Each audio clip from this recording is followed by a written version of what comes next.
अस्सलाम वालेकुम वरहमतुल्लाह। मैं हूं मुनीर अहमद, आपका मेज़बान, और आप देख रहे हैं सेंट्रल न्यूज़ अलीविन। काफ़ी दिनों बाद मैं आपके सामने अपनी वीडियो जो है वो व्लॉग तैयार कर रहा हूं, और इससे पहले आपने सेंट्रल न्यूज़ अलीविन पर कई खबरें तो देख ही रहे होंगे। मैं मुख्तलिफ़ न्यूज़ एंकर्स की, मुख्तलिफ़ व्लॉगर्स की यूट्यूब पर वीडियोस देख रहा हूं, और वो मुसलसल 1 महीने से या 2 महीने से एमकेएम के बानी अल्ताफ़ हुसैन की, हेलो की और उनकी एंट्री की मुख्तलिफ़ जो है वो ख़बरें आवाम के सामने व्लॉग के ज़रिए शेयर कर रहे हैं।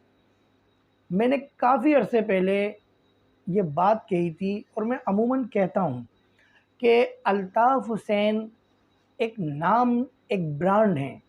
अल्ताफ़ हुसैन एक नाम के साथ-साथ एक ब्रांड है। उनका नाम कैश होता है।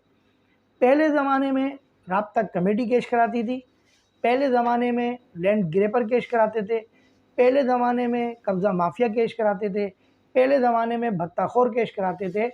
और ये तमाम जो लोग थे, एक वक्त ऐसा आया कि अल्ताफ़ हुसैन के कहने पर इनको कारकुनान ने तशद्दुद का निशाना बनाया, और असल कहानी वहीं से ख़राब हुई पार्टी के अंदर की। जो माइनस अल्ताफ़ हुसैन की कहानी हुई, मैं ये समझता हूँ अपने मुख्तलिफ़ जर्नलिस्ट का जो मेरा एक तजर्बा है जर्नलिज़म का, वो 1994 से दायरे में सहाफ़त कर रहा हूँ। तो मैं ये समझता हूँ अल्ताफ़ हुसैन को माइनस की साजिश ही असल में यहीं से शुरू हुई थी। लोग कहते हैं कि एक शख्स की एमकेएम में एंट्री हुई, उसके बाद जो है वो गद्दारी का अमल शुरू हुआ और अल्ताफ़ हुसैन को माइनस की कहानी शुरू हुई। नहीं, मेरा अपना तजर्बा ये है कि जब अल्ताफ़ हुसैन के कहने पर एमकेएम के कारकुनान ने 90 पर कई बड़े-बड़े राब्ता कमेटी के अरकान को, कई बड़े-बड़े जो नाम नहाद एमपीए, एमएनएस थे, उनको तशद्दुद का निशाना बनाया। और वहाँ पर ये कई जर्नलिस्ट बात अच्छी तरह जानते हैं, आज तक कोई मंजर-ए-आम पर नहीं लाया।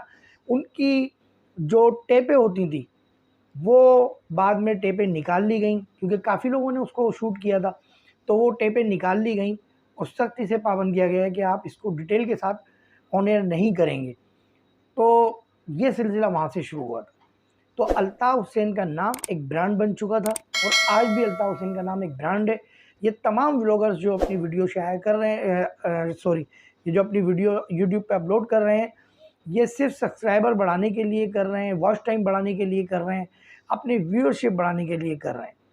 बहुत नाम है, मैं नाम नहीं लूँगा, उनका बहुत अच्छा नाम है। पुराने मेरे समझता हूँ, मैं शायद साथ के जर्नलिस्ट हैं मेरे वो, उस वक़्त किसी अच्छे बड़े अखबार में होते थे, मैं एक थोड़ा छोटे अखबार में काम करता था। उन्होंने भी अपना जो है यूट्यूब चैनल बना लिया और अपने प्रोग्राम के नाम से बनाया। अब वो छोटे-छोटे क्लिप डाल के अल्ताफ़ हुसैन के, आफ़ाक अहमद के डाल के वो अपनी रेटिंग बढ़ा रहे हैं और अपनी व्यूअरशिप बढ़ा रहे हैं। बात ये नहीं है, बात ये है आवाम को सच बताया जाए। अल्ताफ़ हुसैन पर पाबंदी, अल्ताफ़ हुसैन पर पाबंदी किसने लगाई थी? क्या किसी गवर्नमेंट ने लगाई थी? अल्ताफ़ हुसैन की पिक्चर्स दिखाने पर, अल्ताफ़ हुसैन की आवाज़ सुनाने पर, टीवी चैनल्स पर उनकी वीडियो और आवाज़ दिखाने पर पाबंदी क्या ये हुकूमत ने लगाई थी? सौ की सीधी बात है, ये पाबंदी हमारी मोअज़्ज़ज़ अदालतों ने लगाई थी, अदलिया ने लगाई थी, जो आज तक बरकरार है। ये मैं बता दूं, बिल्कुल रियल बात बता रहा हूँ, मैं अपनी व्यूअरशिप नहीं बढ़ा रहा, मुझे कोई ज़रूरत नहीं है। जब मेरे सब्सक्राइबर पूरे होने होंगे, हो जाएंगे। जब मेरा वॉच टाइम पूरा होना होगा, हो जाएगा। मुझे इससे कोई गर्ज़ नहीं है। मैं आपको, अपनी कौम के बच्चों को ये बताना चाह रहा हूँ कि एमक्यूएम के अल्ताफ़ हुसैन पर जो पाबंदी हटेगी, वो अदलिया के ज़रिए हटेगी, और जब हटेगी तो बेबांगे दहल हटेगी। ये मैं आपको बता दूं, मैं फिर रिपीट कर रहा हूँ अपनी बात, कि अभी हाल ही में कोई ऐसी सिचुएशन नहीं है। मैं आगे चल के आपको बताऊंगा कि पाबंदी हटने की वजह क्या होंगी, लेकिन मैं फिर बता रहा हूँ कि एमक्यूएम के अल्ताफ़ हुसैन के ऊपर पाबंदी जब हटेगी, वो अदलिया की तरफ से हटेगी, और उसके बाद अदलिया की तरफ से जब पाबंदी हट जाएगी, तो अल्ताफ़ हुसैन की हेलो को कोई नहीं रोक सकेगा। दूसरी बात कि वो पाबंदी कब हटेगी? देखें, हो सकता है पाकिस्तान का एक जो सिस्टम चल रहा है, वो दुनिया जानती है कि पाकिस्तान का सिस्टम, इलेक्शन का सिस्टम, कौन चलाता है, किस तरह चलाता है, किसको लाने के लिए किसको हटाया जाता है, किसको हटाने के बाद किसको लाया जाता है, ये सब जानते हैं, सब देखते हैं। और इमरान खान के बाद तो ये बात वाज़ा हो चुकी है, मुझे डिटेल में जाने की ज़रूरत नहीं है, क्योंकि मुझे रहना है, कराची में रहना है, अपनी फैमिली के साथ रहना है। लेकिन मैं आपको ये बता दूं कि हो सकता है कि अल्ताफ़ हुसैन को कराची और सिंध में ऑन कर दिया जाए। ये मैं बता रहा हूँ, कल करेंगे, 24 घंटे में करेंगे, 25 दिन में करेंगे, ये सब कहने की बातें हैं, लेकिन जो मैं बता रहा हूँ वो सुन लें आप। हो सकता है अल्ताफ़ हुसैन की टेलीफोन लाइन ऑन कर दी जाए। उसका रीज़न क्या है वो मैं आपको बताता हूँ। उसका रीज़न कराची में, बिलखुसूस कराची में, मैं सिंध या इंटीरियर सिंध की बात नहीं कर रहा, मैं कराची की बात कर रहा हूँ, क्योंकि कराची में ही पीटीआई का होल्ड था। कराची में पीटीआई को माइनस करने के लिए एमकेएम अल्ताफ़ हुसैन के माइक को ऑन करना पड़ेगा। जब तक एमकेएम अल्ताफ़ हुसैन का माइक ऑन नहीं होगा, पीटीआई यहाँ अक्सरियत से जीत जाएगी। जिसकी मिसाल मैं आपको देता हूँ, बल्दियाती इलेक्शन हुए, बल्दियाती इलेक्शन में कुछ लोगों ने बाइकाट कर दिया, मैं नाम नहीं ले रहा, सब जानते हैं।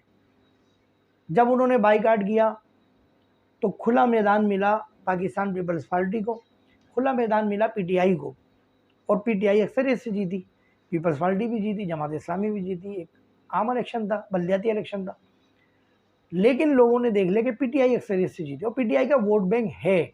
मुख्तलिफ सोशल मीडिया पर सर्वे चलते हैं, तो आप देखें, आप जब उसको यस करेंगे पीटीआई को, इमरान खान को, तो 86%, 84% अभी भी टारगेट अचीव कर रहा है। तो पीटीआई को माइनस करने के लिए कराची में हो सकता है कि एमकेएम अल्ताफ़ हुसैन का माइक ऑन कर दिया जाए। लेकिन मैं कराची के नौजवानों से एक उर्दू स्पीक महाजिर होने के नाते रिक्वेस्ट करता हूँ कि खुदारा सोशल मीडिया के चक्कर में आके आप वो काम ना करें जो पीटीआई के लोगों ने किया। और वो पीटीआई के वो तमाम लोग उठे जो सोशल मीडिया यूज़ कर रहे थे, वो पीटीआई के तमाम लोग उठे। मैं एक सवाल करना चाहता हूँ, बहुत माज़रत के साथ सीनियर जर्नलिस्टों से भी सवाल करना चाह रहा हूँ, जो नए जर्नलिस्ट हैं मैं उनसे भी सवाल करना चाह रहा हूँ, जो व्लॉग बना रहे हैं अल्ताफ़ हुसैन के ऊपर, कि आपके अंदर इतनी हिम्मत थी तो 2015 में ये काम करते ना। 2015 में आप कहाँ थे? जब तक अल्ताफ़ हुसैन के आप ए को भी नहीं पहचान रहे थे कि ए से आता क्या है, आपके मुंह से अल्ताफ़ का नाम नहीं निकल जाए तो एजेंसी उठा के ले आएगी आपको। उस वक्त कहाँ थे? उस वक्त आपने अल्ताफ़ हुसैन के लिए आवाज़ क्यों नहीं उठाई? और जो आज ये सोशल मीडिया पे कॉम निकल रही है, कोई तस्वीरें लगा रहा है, कोई डीपी लगा रहा है कि वहाँ तस्वीर लग गई, यहाँ तस्वीर लग गई, सोशल मीडिया पे एक ट्रेंड चल रहा है अल्ताफ़ हुसैन के नाम पे, तो भाई निकलते ना 2015 को, 2016 को, जब लगाया था नारा कि पाकिस्तान मुर्दाबाद, खड़े हो जाते पंजाब के सर्टिफिकेट के लोगों की तरह कि नहीं, अल्ताफ़ हुसैन के साथ खड़े हम, भले आप कुछ भी कर लें। क्यों नहीं खड़े हुए? खड़े होते ना। उस वक्त तो आप दुबक के बैठ गए, जब आपको ताकत दिखाने का वक्त था, जब आपने ताकत नहीं दिखाई। आज आप अल्ताफ़ हुसैन के लिए ट्रेंड चला रहे हैं। अल्ताफ़ हुसैन को किसी ट्रेंड की ज़रूरत नहीं है, मैं इतनी बड़ी बात बोल रहा हूँ, अल्ताफ़ हुसैन को किसी ट्रेंड की ज़रूरत नहीं है। उसके हेलो में आज भी वही ताकत है, वही भी घनगरज, वो आज भी ताकत है, वही घनगरज की ताकत है आज भी।